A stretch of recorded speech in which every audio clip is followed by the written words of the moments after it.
Baik, dalam masalah ibadah juga perlu digarisbawahi satu hal ya. Bapak Ibu sekalian, dalam masalah ibadah, kaidah dalam ilmu fikih kita adalah dahulukan dirimu sebelum orang lain.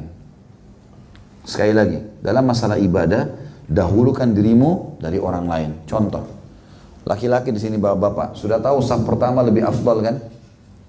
Kata Nabi SAW apa dalam saf awal? Kalau seandainya manusia tahu apa yang tersembunyi di saf awal dan azan, begitu azan, jadi muazin atau begitu azan langsung ke masjid, maka mereka akan mendatangi keduanya walaupun merangkak.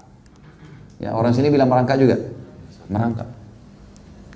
Kata Nabi SAW, kalau seandainya mereka tahu apa yang tersembunyi di saf pertama dan mereka tidak bisa mendapatkan kecuali mereka bersaing, maka mereka akan bersaing.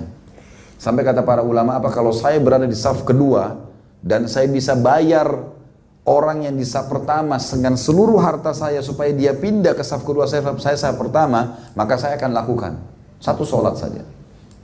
Kadang-kadang saya tidak tahu di sini, kalau di Indonesia itu dorong-dorongan, silakan Pak, silakan Pak. Ini karena tidak paham, mestinya nggak boleh. Yang boleh adalah kita masuk di saf pertama, di sebelah masih lowong, panggil orang, silakan. Tapi kita sudah di situ, ya. Jadi dalam ibadah itu dahulukan diri dulu, baru ajak orang lain. Baik, saya kasih contoh dalam masalah umroh dan haji. Bapak Ibu baru umroh 3 bulan lalu misalnya.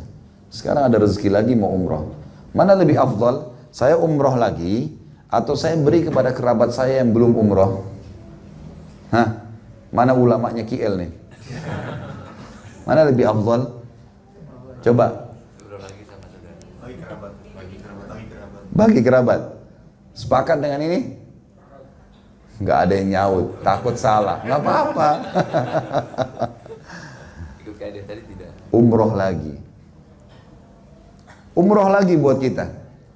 Kenapa? Karena umroh yang 3 bulan lalu belum ada jaminan diterima. Ada jaminan nggak? Dari mana antum bilang saya sudah umroh 3 bulan lalu sudah cukup ini buat kerabat saya loh? Kita belum dapat jaminan.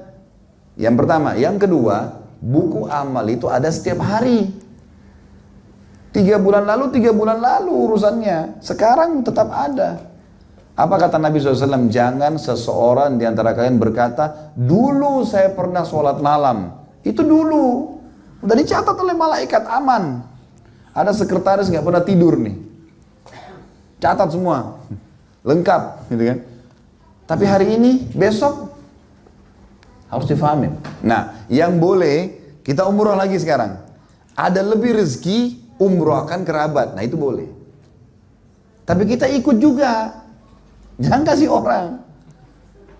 Faham maksudnya ya? Jadi dalam ibadah itu harus begitu.